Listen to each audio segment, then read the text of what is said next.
Have you ever wondered who really wins in the markets? For years, I was convinced I knew the answer. I thought the winners were the ones you saw everywhere, the sharpest analysts plastering their intricate charts all over social media, the gurus with unshakable confidence broadcasting their every move, the traders who commanded legions of thousands, even tens of thousands of followers. They were loud, they were visible, and they seemed to hold the keys to a kingdom I desperately wanted to enter. I studied their every move, trying to decode their strategies and replicate their bravado. I believed that to win, you had to be seen, you had to be right, and you had to be constantly engaged in the fight. Then, I met a man who shattered that entire worldview. He was the complete antithesis of everything I thought a successful trader should be. He had no online presence, he never posted a single trade, and he certainly didn't waste his breath debating market direction in forums or group chats. When the topic of stocks or futures came up, he'd offer a non-committal shrug, a slight, knowing smile playing on his lips, before changing the subject. He barely seemed to care about the daily noise of the market, the dramatic spikes and terrifying drops that had me glued to my screen. Yet, there was an unshakable calm about him, an aura of quiet certainty, and the most bewildering part, he never lost. Not in the way that mattered. He wasn't just surviving. He was thriving in a world that chewed up and spat out people like me. His existence opened my eyes to a startling possibility, that the most successful players in this game weren't the ones on stage, but the ones who moved silently in the shadows. I began to notice signs of a hidden group, a quiet fraternity of traders who operated on a completely different plane. These weren't the warriors of the financial world. They were the patient hunters. They never showed off their wins or lamented their rare, small losses. You would never find them embroiled in heated arguments on Twitter, defending a position with their ego on the line. They never chased a missed opportunity, their hearts pounding with FOMO. They simply endured it.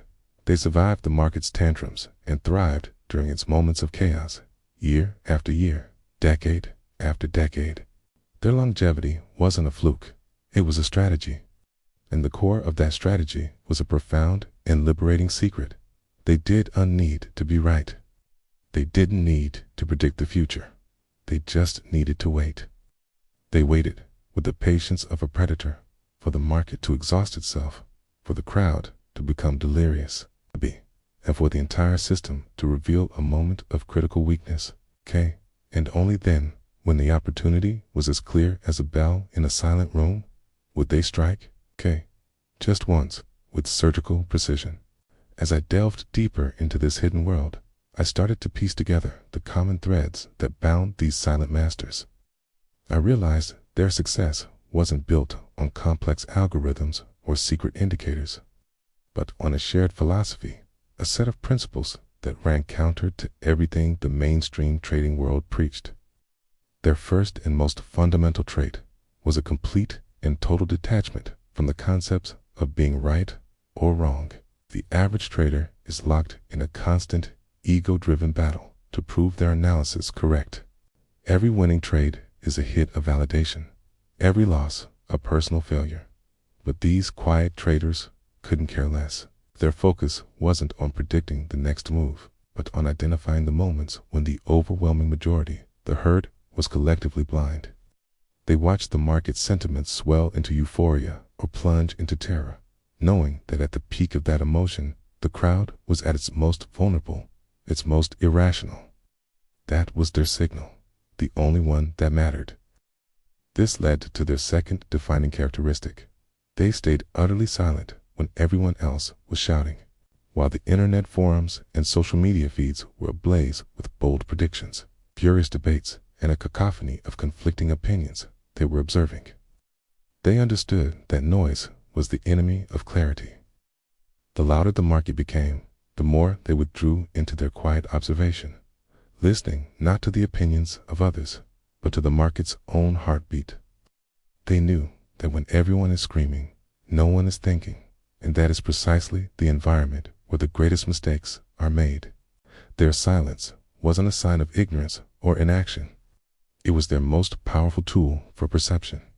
Consequently, they traded with a frequency that would seem absurd to the hyperactive day trader. Weeks, sometimes months, could go by without them placing a single order. They weren't interested in skimming small profits from the market's daily chatter, okay? They were waiting for what they called the betrayal. This is the moment when the market's price action directly contradicts the dominant belief held by the crowd. It's when a market that everyone knows can only go up suddenly stumbles and breaks a key level, or when a stock that is doomed to fail stubbornly refuses to collapse. Okay. These moments of betrayal were their entry points. Their trades were rare, but they were incredibly decisive. When they acted, it was with conviction, not because they were gambling, but because they were capitalizing on a psychological fracture in the market structure. Perhaps most crucially, they had zero emotional attachment to their trades. For them, a successful trade wasn't a cause for celebration or a boost to their ego. It was simply the result of accurate observation followed by disciplined execution. Winning wasn't a personal victory. It was merely a confirmation that their assessment of the crowd's delusion was correct. A losing trade wasn't a source of shame or anger. It was an insignificant data point, a small, controlled cost of doing business. This emotional neutrality allowed them to cut losses without a second thought and hold winners without the fear of giving profits back. Their P&L was just a number. It held no power over their state of mind. They had achieved a level of psychological freedom that most traders can only dream of. Finally, their greatest tool was an intuition that had been meticulously refined over years, even decades of quiet, focused observation. This wasn't some mystical sixth sense, okay? It was a highly developed form of pattern recognition, honed not by staring at a dozen indicators or being glued to the 24-hour news cycle, but by watching human behavior play out on a global scale. They could feel the subtle shifts in market mood, the way a confident trend begins to lose its momentum, or the first tremors of panic before the stampede begins.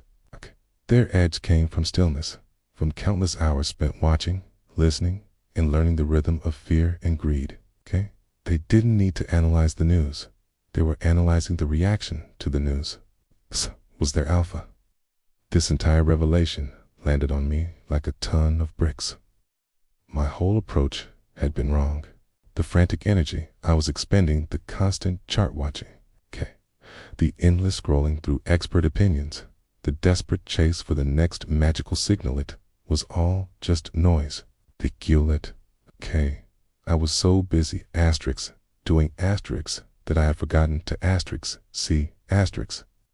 I had been trying to impose my will on the market, to force it to conform to my charts and my predictions. I was fighting a battle I could never win. True mastery, I began to understand, didn't come from action, but from inaction. It didn't come from shouting, but from listening. It came from a profound stillness, from having the discipline to wait patiently until the market itself lost its composure, until the crowd's emotional fever broke. That was the moment of maximum opportunity. The journey to unlearn was harder than the journey to learn. I had to let go of my ego, my need to be right, my desire to be seen as a smart trader. I slowly began to extricate myself from the noise. I stopped posting my ideas. I stopped arguing in forums, and I drastically reduced the time I spent staring at screens. I learned to embrace the discomfort of doing nothing. Success in this game, I realized, isn't about being busy, and it certainly isn't about being seen. It's about being patient. It's about having the strength to disappear, to become invisible to the market's daily drama, and to wait for that one perfect moment that calls for your intervention. It's a paradox. The moment you stop needing to prove yourself to the market, the moment you let go of the desire for validation, is the moment you finally start to win consistently. In the end, I found my answer to that question that had haunted me for so long. The real winners, the true players who consistently pull profits from the most competitive environment on earth, are invisible. They don't drive flashy cars or live in ostentatious mansions, bought with leveraged gains. Okay? They don't need the admiration of 1,000 followers. Okay? They live simple, unassuming lives. Okay? They move quietly, speak rarely about their craft, and operate with a kind of serene detachment that most would mistake for indifference. They have no interest in the spotlight. They act only when the market itself, in its moment of collective madness, calls their name.